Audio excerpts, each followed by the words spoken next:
Chapter 23. The crowd in Mallory Square wore the sound of applause. Grier stood up and slid his arms around Lily's waist. The noise level diminished as Lily and Grier focused only on one another. He gazed into her eyes. "I love you so much, Lily Beth." "And I love you, Grier." Tears of happiness slipped down her cheek. "I've got a surprise for you," his hot breath whispered in her ear. "Another one?" She pondered Grier's next move. His coming down to the keys, whisking her away, and proposing marriage surprised her enough. "Come with me and I'll show you."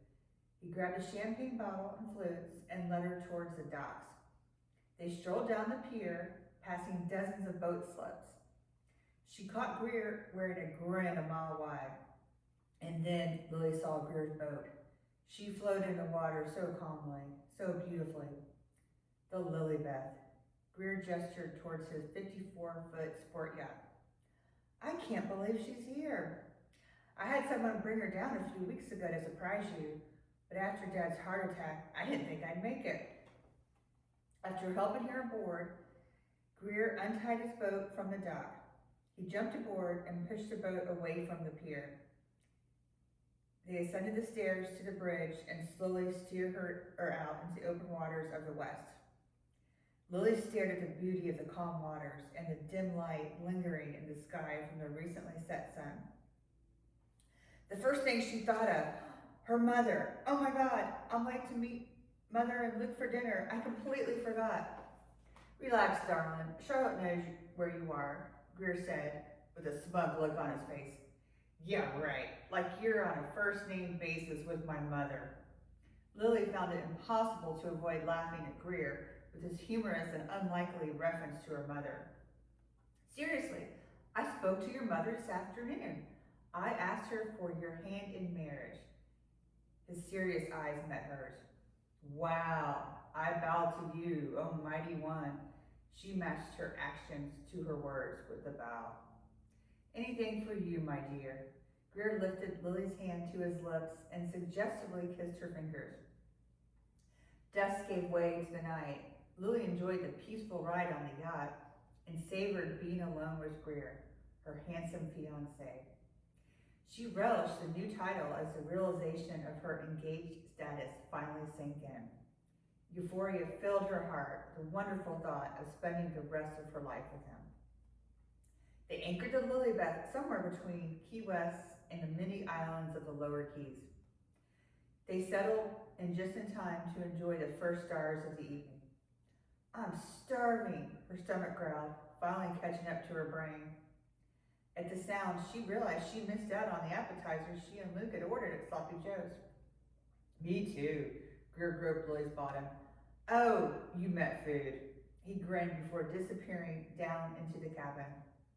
He emerged with a plate of soft-water mozzarella with basil and plum tomatoes drenched in olive oil and balsamic vinaigrette. They devoured the appetizer. The next course consisted of shrimp cocktail and smoked salmon with dill, cream cheese, capers, and red onions. Lily marveled at Grier's impromptu dinner without having to cook.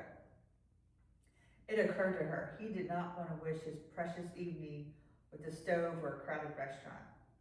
They drank the rest of the champagne and finished off the meal with mini chocolate chip cannolis. Boy, is he getting lucky tonight, she thought. They settled into the seating area of the stern of the Lilybeth and playfully necked. "I'll be right back." She tore her lips away from Grier's and descended the stairs to go down below and freshen up. Below deck, she walked past the seating area. The baby soft, cream-colored leather upholstery complemented the maple coffee table.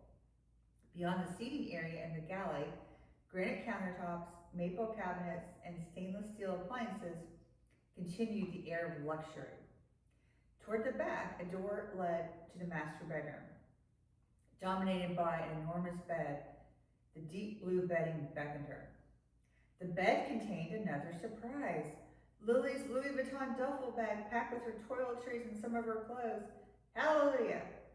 On the bed lay a sheer white negligee. She grinned. Was he hinting or what? Grier acted as subtle as a freight train when it came to sex. Lilly rejoined Grier back on deck wearing her new attire. The fabric clung perfectly to her naked body and left nothing to the imagination. He stared at her hungrily. Since their meal, he lit a few lanterns and poured 2 glasses of port wine. The Beatles poured through the sound system. Lilly took an obligatory sip of her after-dinner drink, but no amount of alcohol could replace her pure bliss. Nothing except Grier. He grabbed her hand and led her into a dance rhythm. They circled around the small makeshift dance floor and glided across the deck. Oh, please, say to me, you'll let me be your man, Grier sang softly. His pitchy voice sounded so sweet, so romantic. The moonlight shimmered in his eyes. She would remember this night for the rest of her life. Grier lightly kissed Lilly's ears. He buried his face in the softness of her hair and breathed in her aroma, instantly aroused from her scent. He slowly kissed her neck. His hot breath sent chills down her spine. Lily's body tingled all over. She savored Grier's kisses and longed for his touches. Neither of them could bear to wait much longer. They were so happy and so in love, and so needed to join their bodies together. Grier picked up Lilly and looked deeply into her eyes. His mouth covered hers possessively. He carried her below deck to celebrate their engagement. Come back next to the next chapter.